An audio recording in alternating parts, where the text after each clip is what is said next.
سلام بچه ها، حالتون چطوره؟ به اولین ولاگ طبیعت کردی با من خیلی خوش اومدین. ما تصمیم گرفتیم که بریم یکی از رودخونه های منطقه چهارمال بختیاری که خیلی معروفه به این که ماهی داره و مناسب ماهیگیری و خیلی خفنه. خلاصه اگه شما هم دوست دارین که اطلاعاتی راجع به این رودخونه بدونین، اسمش چیه، آدرسش کجاست و اینکه آیا واقعا ماهیگیرمون میاد یا نه، الان رفتیم ادامه ویدیو همراه ما باشین. رودخونه چهرازه. رودخونه چهراز توی یکی از روستاهایی که اسم خود روستاش هم چهرازه. روستای چهراز توی شهرستان اردل هستش. اردل یکی از مناطق زیبا و بکر استان چهارمال بختیاریه. این رودخونه خیلی مکان مناسبیه واسه ماهیگیری به خاطر اینکه زیستگاه انواع ماهیای سردابیه مثل قزلالا. البته اینم بهتون بگم بچه‌ها، این موضوع باعث شده که خیلی‌ها در طول هفته بیان و اینجا ماهیگیری کنن و باعث شده که واقعا ماهیای این منطقه نسبت به مثلا چند سال پیش خیلی کمتر بشه، ولی بازم میتونین ماهی بگیرید. طبیعت اطراف این رودخونه به خاطر پوشش گیاهی کوهستانی که داره خیلی سرسبزه و چشم‌اندازهای بی‌نظیری رو داره. همچنین اینکه توی اطراف این رودخونه آبشارا و چشمه‌های کوچیک خیلی زیادی وجود داره که برای کسایی که میخوان عکس و فیلم و این چیزا بگیرن خیلی قشنگه، واقعا جاهای خیلی قشنگی داره. بهترین فصلی که میتونین بیاین توی این منطقه فصل بهار و تابستونه، البته که توی زمستون هم از بقیه مناطق‌های چهارمال بختیاری گرم‌تره به خاطر اینکه دور و اطرافش خیلی کوه هست.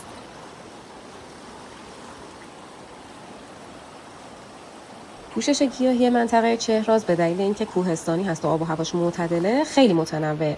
توی این منطقه گونه‌های خیلی مختلفی میتونید از گیاها ببینید، مثل بلوط، مثل بنه همون پسته کوهی، بادام کوهی و گیاهای دارویی مثل آویشن و کنگر و بومادران و این چیزا که اطراف روستا توی دامنه کوه‌ها رشد میکنه. میتونید برید مثلا از این چیزا هم به فصل خودش بچینید و استفاده کنید.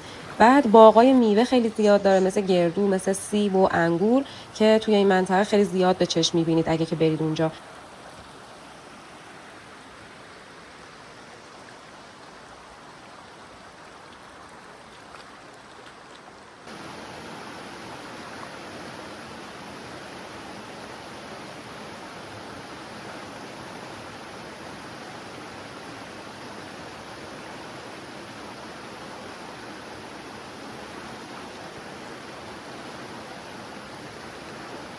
بچه‌ها میخوام بهتون یه چند تا نکته بگم که واسه سفر به منطقه چهراز بدونین که باید مثلا چه چیزایی، چه امکاناتی با خودتون داشته باشید.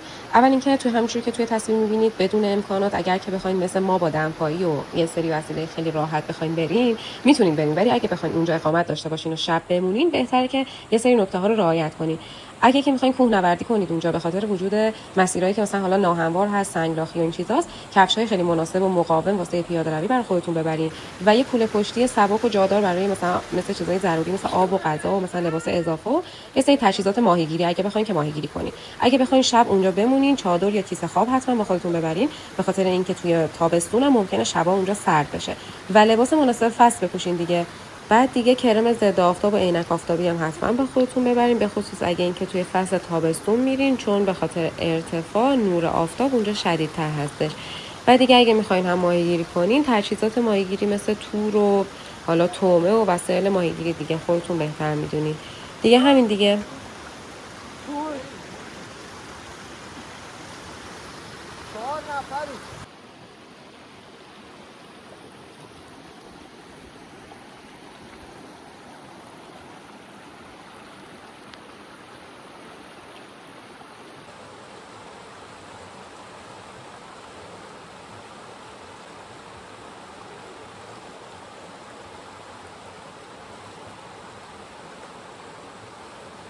ما هم با تور 2 ماهی بزرگ گرفتیم، ماهی قزلالا که بعدش هم رفتیم سرخش کردیم. شما فقط صدا رو داشته باشید.